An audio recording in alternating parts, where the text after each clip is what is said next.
December 22nd, 2025. Welcome to This Week in Waukesha, the podcast series. I am your host, Downtown Donnie Browne, and I'm coming to you from the office of former Alderman Don Browne in our beloved Banting Park home. Um, I am joined, as always, by my favorite producer, the mighty Max Martinson, who is delivering digital excellence from his Cream City digs near the campus of his alma mater, MATC.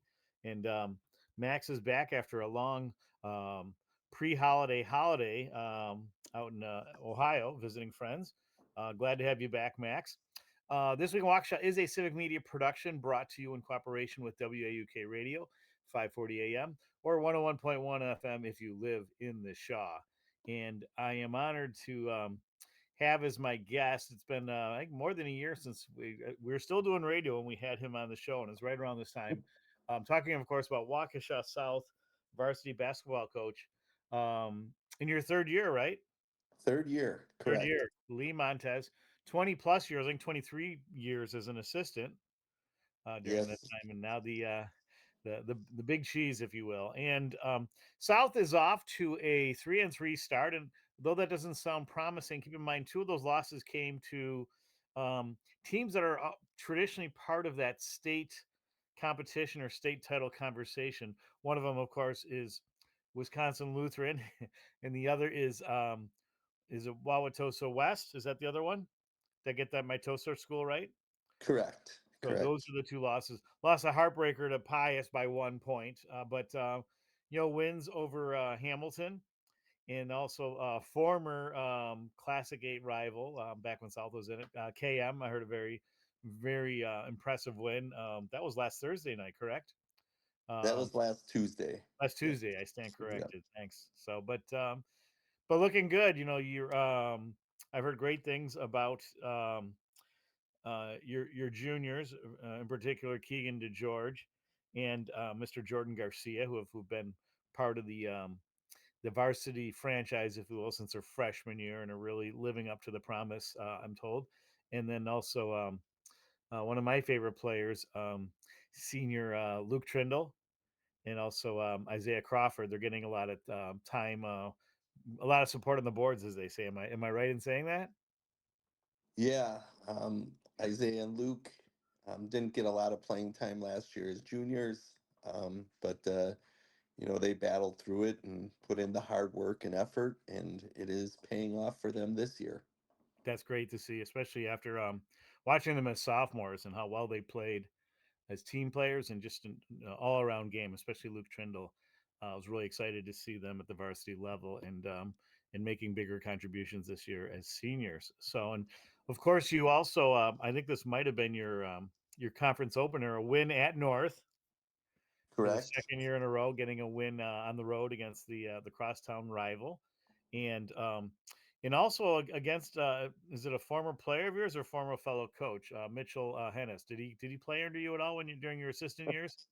Yes, Mitchell was a former player and then former coach. So the long line of Hennesses, he was the first.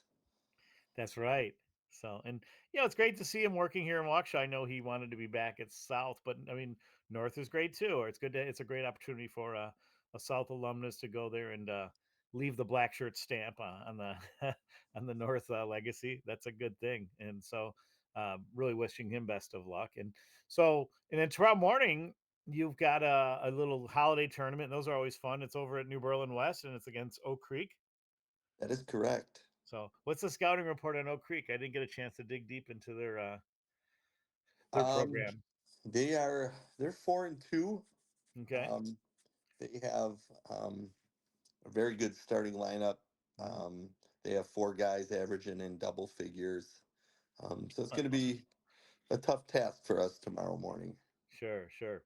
Who are the other? Actually, let's do this. Let's start with your typical starting lineup, if that's okay. So I knew we have, like Jordan Garcia is the point guard, correct? Correct. We have a couple guys that can handle it. We try to choose who is going to have the least resistance bringing the ball up. Sure. That'll be our point guard then. So So and yeah, it'd either be Jordan Garcia or Keegan DeGeorge or sounds good. Richie Lecky. Oh, that's right, Richard Lecky. Yeah, but then Keegan DeGeorge, is he the other guard, or do you slide him down to like forward? Because what Um, I know he's Usually got a we lot of have agility. Jordan probably play a forward position or that Oh, third okay, guard. Um, okay. but And then Keegan would be point guard at that point. Is that what you're saying? yeah, him or Okay, Richie would bring the ball up to initiate the offense. So okay, nice. So that's good. And so then your big men are Luke and Isaiah. Is that right? correct. So it's those two. It's kind of like the old Judd Heathcote three guard offense, going back to my Michigan State days. Yes. Oh, which is great, and especially again with the athletic prowess you have there from your two um, your two football players. That there's a lot they can do. They've demonstrated it on both fields of play, if you will, with agility and great speed and just hand eye coordination, all of those things. Um, and I believe they both received honors for football, correct? Like, I believe they did. Yes. yeah. So, but you're so busy prepping for basketball, you don't get to catch much of the football, right? Um, I I do work the chains for the home Oh, that's football right. You're games, right there. Yeah. So, but and you so you pray that I they get a don't get hurt, right? Yeah. So, front row seat, and okay, then I try to make as many of the away games as I can to support the athletes at South. sure. Oh, that's great. Yes, and you still work for the school district, correct? Yep, I still In do. another Yep, in a full time capacity, in addition to your coaching. So correct. that's great. Good to have. And you're also a graduate of South. Did I get that correct? Along with your other siblings. Um, yeah. So this is I was a '94 grad. My older brother was an '88. Um, Okay. my younger brother went to Waukesha West. Okay. But the older So brother is the current baseball coach at West, right? he is So you correct. guys, you're still on speaking terms. Yes, yes, we So are. I only joke. I know he's done a great job there, and he's very highly regarded still by Black Shirt Nation, even though he's crossed the border, if you will, Yes.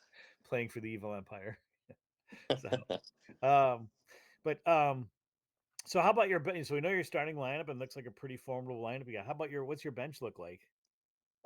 So yeah, we got a bunch of other kids. We have a good group of juniors with Jameel Franks, and then we have a kid that moved into South District, D. Adrian Nichols. Okay, Um, and then we have Cal Stillman and Jackson Barong, um, nice. Nate Vick and Jaden Crawford. And then we have one freshman on the team, Lucas Ortega. Lucas Ortega. Well, what position does he play? He's kind of a forward. Nice. He's actually a good sized freshman. So, Okay. Oh, that's great. So, and then of course Cal Stillman, a another Waukesha South legacy, son of varsity baseball coach John Stillman. So, yep. and what is Cal a forward then, or is he a guard too? He's a forward. Unfortunately, we aren't very blessed with height. So, Okay, Cal's always going to have to probably guard someone maybe a little bit bigger than sure. he is. So, Okay, that's good. So terrific. And so, this Oak Creek tournament, is it like a friendly, or is it actually kind of like a 2 day with like bracket play kind of ordeal? um, so it's just like a showcase. So they Okay, have it's men's and women's games. so it's kind of like the Luke Um, Holman that takes place in January. correct. Okay, so it's Correct. like one Yeah. game and out. Yeah. Okay, that's fun. Yeah, it was a Oh, 2 day. Actually, Oak Creek played today, so okay, got to watch that game and nice. get a little bit more information on them. There you go. That's terrific. And so, what is your in terms of your what does your bench look like in terms of your coaching staff? Been a while. So we got hit pretty hard again this year from last year to this year. So my varsity assistant is Steve Smith. He's a former head coach at Catholic Central, and Okay, then Catholic Memorial, you mean, or Catholic? Is there a Catholic Central too? I think it's Burlington Catholic Oh, Central. Burlington Catholic Central. Okay, thank Yeah, you. yeah. So So I went to school in Michigan State, so when I think of Catholic Central, I'm thinking Detroit Catholic Central in now, Detroit, which is a great has a great sports tradition. So, but so yeah, he joins us. He joined the staff this year. Aaron Weddinger's our JV coach. He's been with me um, all 3 years, and Okay. he's a former player, South Right. alum. I remember. And then Andy Grinko helps at all levels, and then we have a new coach, Andy's. Alexander Agee. He's our JV2/freshman coach. What's his name again? I'm sorry. Alexander Agee. Alexander Agee. Nice. Okay. Terrific. That's so it's yeah, because I know you had because Mitchell was one of the coaches last year. Is that correct? That is correct. So it's Yeah. like the second year in a row you lost a coach to a rival school. Yes. Because before that Yes. it was how do you say his last name? He's a New Berlin Eisenhower coach. Yeah. Austin Stick. Austin Stick. That's right. Yep. Someone who's in the I believe it's the MSOE Sports Hall of Fame.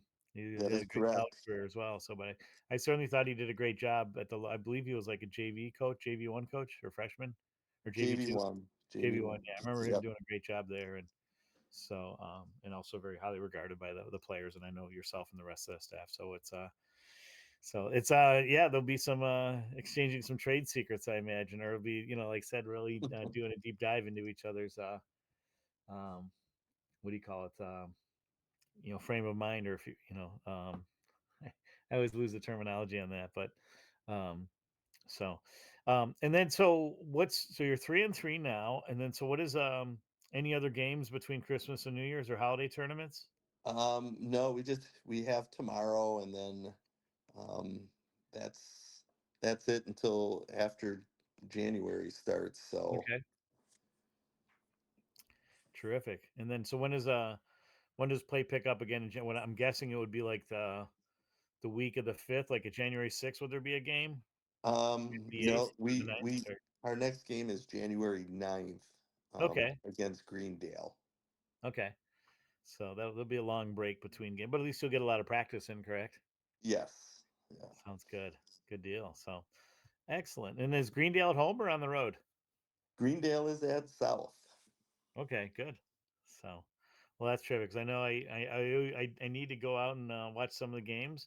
I know my father-in-law always promises to catch one game, and we'll have to make it the North game when they come back. That might have been the game we were at last year. So, but yeah, no, it's great to see. That the team's off to a very impressive start. And again, the record kind of doesn't do justice to, well, one, the caliber of teams you're playing. It's funny you Correct. leave the Classic 8 thinking it's going to be more, but then you got these juggernauts in the Woodland or Parkland or Woodland we call it for the rest Yeah. of that So conference. we're the So Woodland West, and um, I don't think it got much easier for us for basketball, anyways. sure. So well, that's good. Like you said, a little, at least I think in the most part though, the school demographics are very similar compared to the Classic 8. So Correct. but I think your men can rise to the challenge. I think coming into the because this is your first year in the Woodland, correct? It is. Yes. Yeah. So in the last year, and Catholic Memorial remains in the Classic Gate for all other sports except football, if I understand that Correct. correctly. So you don't have to worry about them. Although we always fared pretty well against them, I think when we were in conference. Those were Yeah. always good battles. So, but yeah, how are the other teams looking with JV2 and JV1? How does that? What does the future look like for the program? Um, yeah, they're off to, good starts. Those coaches, are working and installing, a lot of fundamentals, and, being consistent with that. So we we'd like to win some more games down there, but, that's Mm, not the focus there. sure, sure. Yeah, I get that. Yeah, it's development, sure, and seeing who plays Yes. well together, and so no, I respect that. And how's the youth program working out these days? How's that coming together? Um, the boys program, the youth program's pretty good. We got a youth board that's in charge of that, and the numbers, are pretty good at a lot of the levels, and we at least have one team at each level. So in some Okay, levels we have two. right, right. So, well, good.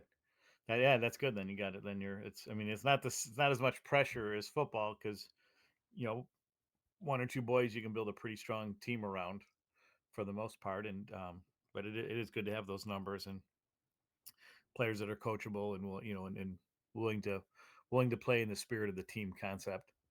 So, Correct. yeah. So, that's, I guess this would be a great question for you as a high school basketball coach, is that I've witnessed it now with boys and girls in the youth sports where um, it really starts to get cutthroat, if you will, where the parents are basically pressuring the kids, pressuring the coaches.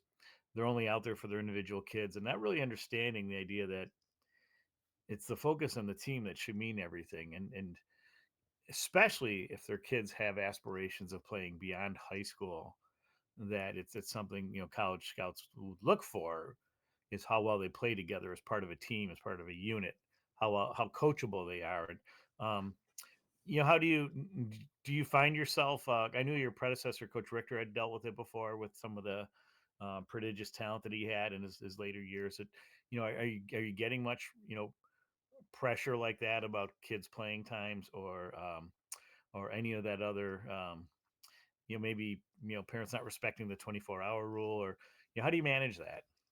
Um, well, I think at any level, um, parents parents are going to get in the way somehow. Um, Yeah, Either if it's with playing time or what you should be doing or something right. like that. Yeah, Um, like I'll listen to it. That doesn't mean I'm going to do it or sure. anything. So, Yeah, yeah, and the 24-hour rule is our athletic department's rule. It was mine when I came in, so it sure. was. Yeah, and it's a Um, good rule. it is, my dad always used to say, "Cooler heads prevail." Yeah, So, um, yeah, yeah, so we get that at the varsity level, we get that at the sure. JV level, we get it at Yeah, the youth level as well. yeah. But it's like I was like fooling around on my social media, and there's always that scene from the movie Miracle about the 1980 U.S. Olympic hockey team where it was a pre-Olympic game. It was a friendly against Norway, and they played to a tie. And the coach, Herb Brooks, played by Kurt Russell, was so upset by their lack of effort that he made him skate for like a long time after the game was over. Like the lights were turned off in the rink, and he kept emphasizing that the name on the front of your jersey or sweater, as they say in hockey, is a hell of a lot more important than the name on the back. And how do you kind of manifest that with your program overall, from like youth all the way up into varsity? So this year we kind of came up with a saying, um, you know, shoot the ball when you're open, pass when a teammate's open, and then we're going to drive it when nobody's open. Um, Okay. just we just want to keep the unity and the focus on, like, hey, if this is your shot, then you got to shoot it, and if it's not, then we'll find a different option. So, Yeah. Find the open man or reset. Yeah. correct.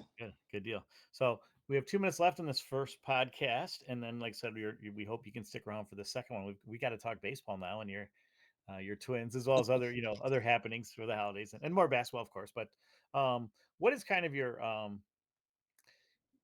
kind of your nutshell, your elevator pitch for why people should pay attention to the 25-26 Waukesha South Blackshirt basketball team? I think there's some really good talent we have. I think we haven't hit our peak yet. Mhm. Hopefully, we kind of find that towards Sure. mid-February. I thought last year we kind of peaked a little early, but Okay. hopefully we find that. We got some really good kids, really good families, and hopefully we can make a run here in March. Sounds good. And I remember that when you speak of peaking, I went to the Arrowhead game last year. You beat them at home, and that was a great game because you guys were losing by like 10 at one point in the first half, and Correct. everybody held their composure, and they not only came back, but they really dominated the rest of the game from that point on. And as soon as that deficit hit 10, like a switch flipped, and that made a big impression on me. And it was the younger guys, the guys that you still have, I think, that were a big part of that. And so it's exciting to see, like, when that peak happens and how long you can sustain it. And yeah, in our next segment, we'll ask Coach Montez about if they have goals or aspirations for this year's team, about how far they want to get in the conference and in the playoffs, and as well as some holiday talk around at the Montez house. So thanks for joining us for episode 1. Stick around for episode 2 on This Week in Waukesha with Coach Lee Montez of Waukesha South basketball. Thanks again and see you soon.